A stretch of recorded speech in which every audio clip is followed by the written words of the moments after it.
Hello everyone! Ayan, magluto tayo ng pakbet. Ginisa ko na ang bawang at sibuyas with pork belly. Yan ho, mapula ng bawang at sibuyas with pork. Ano ho yan? Belly lechon. Lagyan natin ang kamatis.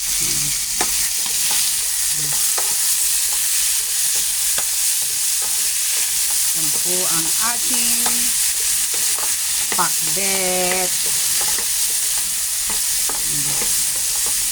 Pag okay na ang kamatis, yan lalagyan natin ng bagoong.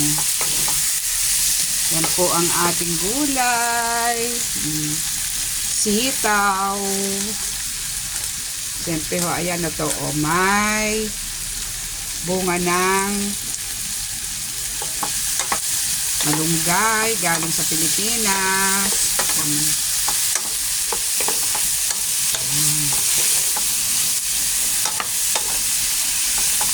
Yan po ang ating dinner for today. Dahil holiday natin, pag holiday natin talaga nagluluto tayo ng ating sariling pagkain.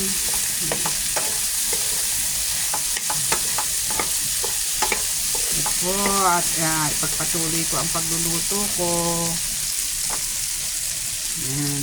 Lalagay ko na po ang sitaw at buka ng malunggay at kamote dahil sila ay medyo may pagkatigas.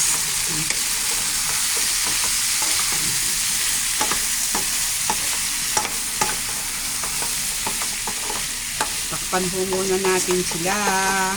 Pag malambot na, isunod naman natin ang ampalaya, okra at talong.